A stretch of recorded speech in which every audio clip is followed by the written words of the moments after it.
on a Carlton front, as the car park today was a bit of a spectacle as the exit interviews began, and Jack Silvagni confirmed to the club that he's going to exercise his rights for free agency. This is what he was saying on the way in. Have you got your head around potentially leaving the club? Yeah, potentially. It's something I'll work through in the next couple of days and it'll all come out in due time. What would it mean to you to walk away from the club, your boyhood club?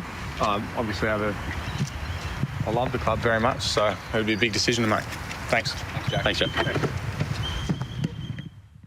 It is a big decision because it's a name that has bound the generations at Carlton, but this has felt inevitable for the back half of the season, and it feels like a choice between Collingwood and the Bulldogs. Yep. There's no need to tip his hand yet because the free agency period doesn't start till after the grand final. Bit undignified. I understand the boys there doing the door stopping have to do their job, but I wish there was a better way to do that. And jamming microphones in his face and Charlie Curnow's in. I understand, I get it, but I'd like to see it move better than that. Where he ends up, well, that'll be interesting. One of two, you'd suspect. Maybe we might talk to one of our coaches about that. They're both good landing zones for him. They both have needs. Both needed. He fills them both, doesn't he? Yeah, he's not the big key that probably the Western Bulldogs need, but he's a great support act. Without directing you too far from the here and now, Jack Silvagni has told Carlton he's a free agent. He's going to use that. You're clearly in the mix there. Are you hopeful he's going to choose you? Yeah, well, we had a date and he hasn't called, and he's got a call for dating someone else, I hear. So I'm not. You haven't had a second yet? No, I don't do second dates in this place. I'll leave it up to others. But apparently the Bulldogs are meeting with him too. So I don't know where it lands, but. We'd like to continue to grow, as I've always said, and make our club a destination club for guys like him to come. So we'll wait and see on that one. John, now take us to Royal Parade. We mentioned exit meetings are happening thick and fast, of course, this week. Mad Monday is over with and it's time to get to the nitty-gritty. Now, the big breaking story this afternoon is that Jack Silvagni is requesting out of Carlton. So take us inside this one, because obviously Tom de Koning is the other figure that is on the way out of Carlton. So certainly two big names. Yeah, that's right. So Carlton knew as recently as last week that this deal would never be signed. They offered him a 4-year deal in round 12. And we all know what happens when you wait 12 weeks and don't come back to the table to even renegotiate. So he officially told the club at the exit interview he would move on. It was a fair deal. 4 years, $650,000. He has offers that are very similar for both Collingwood and the Western Bulldogs. The Pies, the rampant early favourite. Essendon involved, not anymore. The Dogs think they're at least on level pegging. They won't pursue Stephen May as an option. Jack has had only one meeting with Craig McRae, as he said on 360. I haven't had a second meeting. No second dates? I don't know what to make of that. What I would say is the tables haven't necessarily turned, but the Dogs believe they're up to this one right up in their eyeballs. It's just not another free agent. This is a Silvagni match.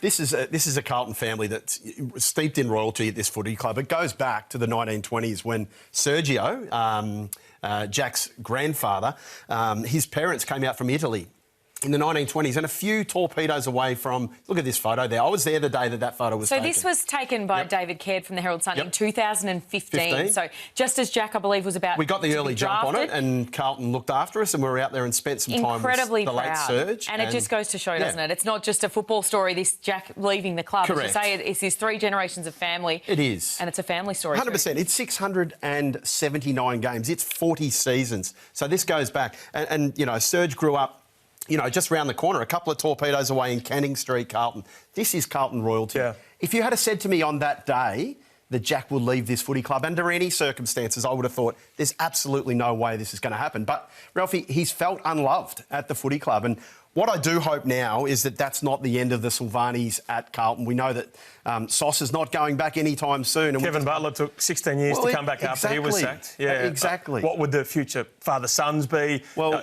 absolutely. We love Sauce, but he's one of the great haters out there. He never forgets. So, that's the fallout that we fear, I suppose. We do. And the Carlton have done what they think they've done the right thing. They've given him enough. And he's obviously looked at it and said, I've got opportunities elsewhere. And this has probably been brewing for a while, I think, hasn't it, for quite some time. So, but it is sad. And I think back to that day in 2015 and think, how have we got to this position when Jack is playing as good a footy as he's ever played? Yeah, that's right. Incredibly sad, and still a lot of water to go under the bridge, as you said, John, as to where he lands now. So that's officially, he's out of Carlton. Tom de Koning, we are expecting in coming days to make that official too. And Charlie Curnow is the other one as well, a huge name who was pretty non-committal today. That's right. So Carlton were really interested in what he would have said at his exit interview. Now, he said as he left the club, I've already done my talking, as in, a couple of weeks back when he said, I don't want to move from this football club. There's no doubt that he's interested in some way, or interested in the idea of what a trade would look like. Whether he's demanding a trade, that's not the case right now. So it doesn't benefit anyone to give this one oxygen right now. So Carlton sits back, says we're not doing anything. Sydney gives their best offer at some stage in the trade period, and Carlton either laughs it out of court or they get interested. Tomorrow, the next domino falls. It does. Tomorrow, Tom de Koning will tell the Carlton Football Club. What we already know is that he's taking that big 8-year offer to go to St Kilda, and this has been brewing for a long, long time. I actually had a really good chat to Tom's brother Sam on the weekend, and we know he's in the midst of, a really important finals campaign, and he was terrific about what he expects that Tom's going to be able to put up with. He's going to have enormous pressure on him next year. Like, this figure is as high as almost any other figure you've got. He could be the hero, or he could be public enemy number one if Rowan Marshall leaves. And and that's a live opportunity at the moment. You'd think that he's no certainty to be there. The Saints are playing tough hard ball at the moment. Yep. Does that happen in October? Yeah. So with that, he's basically saying that his brother is used to it. He's been through so much already this year. So Sam is saying that he's a laid-back kid who loves surfing, who switches off. He won't be worried by the pressure. He won't care about that. He'll just get on with the job. It's probably easier than said than done, but it is a really fascinating situation. He's got a great family, many siblings. I was there in the rooms on the weekend. Mum was sledging him as he got his 100-game portrait. He's very good value. Yeah, all those things there. His dad was just chill about it all. Yeah. So here's the good news for St Kilda fans. He was amongst the best players in the competition till round 9 as a bullocking, athletic ruckman. And then he got that throat injury, which saw him plummet from top 30 in the comp and the third best ruckman too, and also ran because why? He could barely breathe at times. He was so keen to get to 100 games, name on the locker. Yep. So the TDK that St Kilda will get next year is a bloke that's not gasping for breath, not one that looks like he's non-committal or checked out.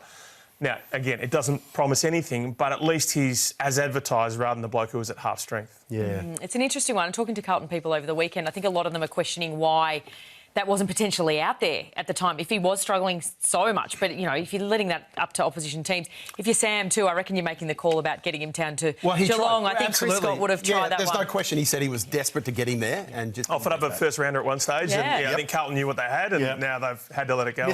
Missed the boat. You've got to shoot your shot. I know Hawthorn's been linked to Ken Hinkley, and it could probably help their chase for the star midfielder, couldn't it, John? Is Ken Hinkley the teaser pony? That's what he'd have to be asking himself. So everyone wants him. Hawthorn wants him. There's talk about whether Melbourne might go for someone like a Brendan Lade as their new coach, and then we get Kenny in, then we get Zach Butters in. I think Kenny's confident enough about his abilities to think, OK, I'm the man, and if they want me, it's because of me. But it's only a raw if you're not in it. Clubs are crafty. Clubs are trying to get ahead of the Butters deal next year. So just an interesting subplot. Now, we love all that moving and shaking at this time of year.